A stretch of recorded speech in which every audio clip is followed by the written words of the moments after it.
You look at your dog and feel something that's hard to put into words. It's love, of course, but it's more than that. It's a connection you never expected to have with any living being. You buy the best food, take it to the vet, bathe it, buy it toys, celebrate its birthday. You love this animal in a way that many people around you can't even understand. And yet, at some quiet moment, perhaps late at night while he sleeps beside you, a doubt creeps in. Am I doing enough? Is he truly happy? Am I making the most of our time together? If you've ever felt this way, you need to watch this video until the end, because what I'm going to show you here isn't a list of tips. It's not a training tutorial. It's something much deeper than that. It's about what your dog really feels when it's with you, and about the silent mistake that most owners make without realizing it, not for lack of love, but precisely because of it. This belief is as follows: loving a lot is enough. We think this way. We feel this way. And it makes sense because the love we feel for these animals is genuine. It's deep. It's real. But the problem isn't the love itself. The problem is how we translate that love into action. Most owners show love in ways that make sense to a human being. Long hugs, kisses on the nose, speaking in a sweet voice, letting them sleep in the bed, giving them a treat when they get home. And all of that has value, I'm not saying it doesn't. But there's a huge difference between what makes us feel like we're loving and what actually communicates love to your dog. Think about it. A dog didn't evolve to understand hugs the same way we do. In the canine world, an animal that approaches from above, that puts its weight on another, that restricts movement, that's a demonstration of dominance, not affection. Your dog learned to tolerate hugs because it trusts you, because the love you've built is strong enough for it to interpret that action as something safe. But tolerance is not the same as comfort. And that's just one example. The bigger point is this: we often love our dogs the way we need to be loved, not the way they need to be loved. This isn't your fault. It's human. It's instinctive. But when you understand that difference, something changes. Your relationship moves to another level. When you get home after a long day and your dog comes to greet you with all that excitement, what do? Most people mirror that excitement back. You shout his name in a little voice, wave your hands, pick him up, give him kisses, make a big fuss. And it feels right. It feels like you're reciprocating his love. But from a canine psychology perspective, what's happening is different. You're amplifying a state of excitement that your dog is already feeling. And dogs that live in a constant cycle of intense excitement, whether joy or anxiety, tend to develop something researchers call chronic emotional instability. It's not a disease. It doesn't show up in exams, but it does show up in behavior, in difficulty resting, in separation anxiety, in excessive barking, in the destruction of objects when left alone. The dog that seems most lively isn't always the happiest. Often, it's the most anxious. And here's the part that hurts a little. When we feed this euphoria because it makes us feel loved and needed, we're prioritizing our own emotional comfort over the animal's emotional health, without realizing it, with all the love in the world. But still, what actually creates a solid, secure, and deep bond between a dog and a human? The answer lies in something that seems too simple to be true: a calm and consistent presence. Not necessarily physical presence, not necessarily the number of hours, but the quality of the emotional state you bring when you are with him. There is a study conducted by researcher Alexandra Horowitz of Barnard College in New York, who spent years observing how dogs perceive and interpret human behavior. One of the most striking findings was that dogs are extremely sensitive to the internal state of the people around them, not just to external behavior, but to what lies behind it. Your dog isn't just reading what you're doing, he's reading who you're being in that moment. When you arrive home exhausted, worried, with your head full of worries, and try to compensate for it with an over-the-top celebration for the dog, he doesn't get the celebration. He gets the tension underneath the celebration. He feels your cortisol. He feels your distraction. He senses that you are present in body, but absent in mind. And he won't judge you for it. He won't punish you, but he will carry that weight with you, because that's what dogs do. They co-regulate human emotions. They absorb what's in the environment. And when that environment is chronically emotionally unstable, even if it's due to excessive love and not neglect. The dog lives in a constant state of alert. Now I want to talk to you about the signs. The silent signs your dog sends every day. Signs that we learn to ignore not out of neglect, but because no one ever taught us how to read them. The yawn out of context. You know that yawn a dog gives when you're trying to take a picture with it, or when you have visitors at home, or when you're arguing with someone in the room. That yawn isn't tiredness. In canine body language, a yawn is a sign of appeasement. It's the dog saying, "This moment is making me uncomfortable, I'm trying to calm down," looking away. When you stare at your dog for a long time and he looks away, you probably interpret it as disinterest or shyness. But this behavior has a name in ethology, calming signals studied in depth by the Norwegian Turid Rugas. Looking away is an attempt to reduce tension. It's the dog communicating that he doesn't want conflict, that he's trying to maintain a balanced environment, licking the snout, not the hungry or grooming lick, that quick, nervous lick that appears out of nowhere in social or stressful situations. It's anxiety communicated through the body, the dog that walks in circles before lying down, the dog that can't stay still during what should be a quiet moment, the dog that barks at nothing apparent at 3 a.m. None of these behaviors are random. They are all language, and most of us haven't learned to listen. I'm not saying you need to become an expert in animal behavior. I'm saying something much simpler. Your dog is telling you things all the time, and there's something very powerful in simply starting to really pay attention. Now, I need to talk to you about something most people avoid thinking about. Not because it's hard to understand, but because it hurts. The passage of time in your dog's life. There's a calculation every dog owner makes at some point, usually alone, in silence. You look at your dog and think, how many more years do we have together? And the answer, when you really stop to do the math, tightens your chest in a way that's hard to describe. A medium-sized dog lives on average between 12 and 15 years. That seems like a long time until you start dividing that time by your own life. If you are 30 years old today and have just adopted a puppy, you will probably say goodbye to that animal before you turn 50, before the halfway point of your life, before many of the things you still want to experience. But here's what really changes the perspective. A dog doesn't live at the same pace as you. Time flows completely differently for them. Not only biologically, with aging at a faster rate, but also psychologically. A dog lives in the present in a way that no human being can replicate. They aren't thinking about what happened yesterday. They aren't anxious about what will happen tomorrow.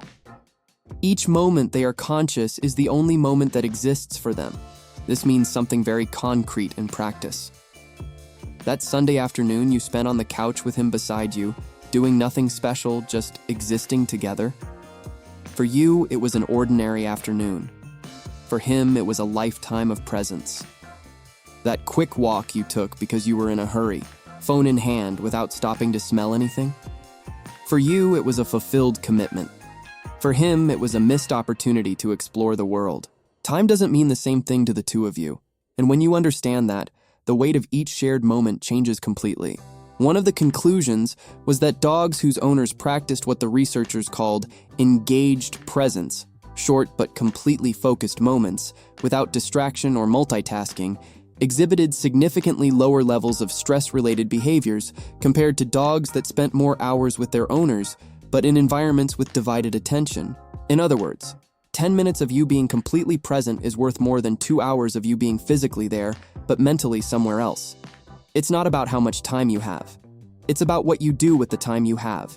And this changes everything for those who feel guilty for working too much, for not being able to take their dog for a walk every day, for having a life that doesn't revolve around their dog. The guilt, most of the time, isn't in the wrong place, because the problem is rarely the quantity. The problem is the quality of the presence when it exists. Your dog isn't keeping a record of the time you've spent with him. He's not holding a grudge for the times you came home late. What he's doing is something far more sophisticated and far more honest than that. He's building an emotional memory of how he feels when he's with you. And that emotional memory is what defines your relationship. What truly makes a dog feel safe is something that behavioral science has been confirming for decades, and that owners who are most connected with their animals discover through intuition. It's the emotional predictability of the person he loves. Think about what this means. The dog is an animal that has survived and evolved in partnership with humans for at least 15,000 years. In this process, it has developed an ability that no other animal on the planet has to the same degree: the ability to read and anticipate human behavior. It studies you, every day, with an attention that most humans don't even dedicate to the most important people in their lives. He knows when you're about to leave before you even grab your keys. He knows when you're sad before you realize it. He knows when that tone of voice means something different than usual. He's always reading, always interpreting, always trying to understand what comes next. And what he needs most, deep down, is for what comes next to be predictable, for you to be consistent, for him to be able to trust not only that you'll be there, but how you'll be there. When you're emotionally erratic, sometimes euphoric, sometimes distant, sometimes anxious, sometimes present, sometimes completely absorbed in your phone next to him, you create an instability that he tries to compensate for all the time. And this compensation has a cost. The cost is called low-grade chronic stress, invisible in tests, visible to those who know how to look in his behavior. If you've made it this far, I know you're the kind of owner who truly cares. So do me a favor, leave a comment below with your dog's name. That's all. Because every name that appears in the comments is the story of a real bond. And I want to know. There's a huge difference between a dog that obeys because it's been trained and a dog that follows you because it trusts you. The first responds to commands. The second looks to you before making any decision, in any environment, as if you were the magnetic north of its life. And this second relationship isn't built with technique. It's built with time, with consistency, with the willingness to be truly present. Have you ever noticed what happens when you sit on the floor with your dog? No objective, no toy in hand, no trying to teach anything, just sitting on the floor, at his level, and staying there. Most dogs react to this in a way that's hard to describe to someone who hasn't seen it. There's something relaxing about it, something opening up. It's as if the dynamic between the two of you subtly changes, and he can breathe in a different way. It's not magic. It's basic social physics. You've moved from a position of vertical authority to a position of horizontal encounter. And the dog perceives this in the body before it perceives it anywhere else. These small moments, sitting on the floor, stopping to let him calmly sniff a flower bed, lying down next to him without picking up my phone, looking at him with genuine attention without wanting anything in return, are the building blocks of a deeper relationship. And they don't cost money. They don't require free time you don't have. They only require one thing, which is the most difficult of all in the modern world: genuine attention, genuine presence, the real you.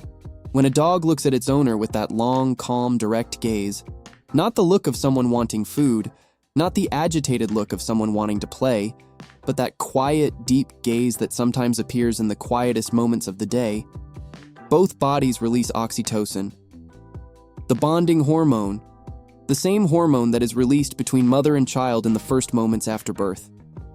This has been documented. This has been measured. This is real.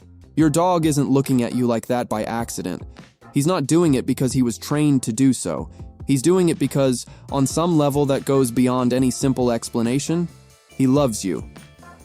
In a way that is biologically comparable to the love between human beings who care deeply for one another. Now think about it.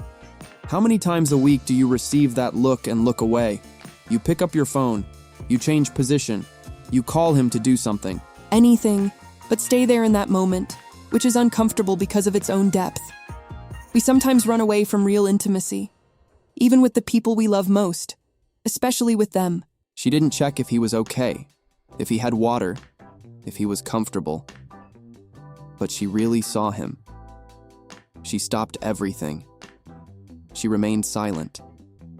She observed his breathing, the way his ears moved when he heard a distant sound, the way he chose where to lie down and how he adjusted his body until he found exactly the right position, the way he sighed before falling asleep, as if releasing the weight of the day. This being is living an entire life by your side, a life that is shorter than yours, A life that, for the most part, revolves around you in a way that no other human being ever will. He has no agenda. He has no ambition. He has no accumulated resentment from years past. He has today. He has now. He has you. And time is passing for him in a way that you can't stop. Or maybe you already have, and that's why this video is hurting in a particular way. It's the moment when you realize he's gotten old. It wasn't gradual for you to notice. It seems like it happened overnight, even though it took years. One day you look at him and see the white nose that wasn't there before. You see that he takes longer to get up. You see that his eyes, which were once lively and attentive to everything, now have a soft haze that you recognize and don't want to acknowledge. And at that moment, almost every owner thinks the same thing. I should have enjoyed it more, not because it was too little, but because that's how love is. It always wants more time. It always feels like time has passed too quickly. And when the person you love can't tell you how much time they have left, that feeling becomes heavier than anything else. I'm not telling you this to make you feel guilty. I'm telling you because there's something you can do now. Today. Not tomorrow. Not when life gets less hectic. Not when you have more time. Now. You can put your hand on his fur and stay still for a whole minute, without saying anything, without needing him to do anything. Just be there, with him, completely. And something very simple, yet very big, is going to happen. He'll sense your arrival, not your body, you, for real. And this moment will enter his emotional memory as security, as love that he recognizes, as confirmation that his world is stable, and you are the center of that world. You don't need to be perfect. You don't need to have the ideal apartment, the ideal routine, the ideal schedule. Your dog isn't waiting for perfection. He's waiting for you, the real you, present, imperfect, human, right there. This person wrote the following, and I'm going to paraphrase it because the original words belong to her, but the sentiment is universal. She said the hardest thing wasn't the loss itself. It was realizing afterward how many times he had silently asked for attention, and she had promised herself she would give it to him later. And later, for him, never came in the way he needed it to. There is no later in a dog's life. There is only now. And what's happening between the two of you is still ongoing. Because for him, you were always the only thing that existed. And he deserves to know at least once a day that the feeling is mutual. These comments make all the difference to the channel and to everyone who comes here and finds a little bit of themselves in these stories. And if you know someone who loves their dog as much as you love yours, send this video to them. Because sometimes the most beautiful thing we can do for someone we love is to say, "Look, I found something that was made just for you. Go now. He's waiting for you." And before you leave, take a look at the video that's playing on the screen right now. I think it will still make sense in light of everything you've just experienced here.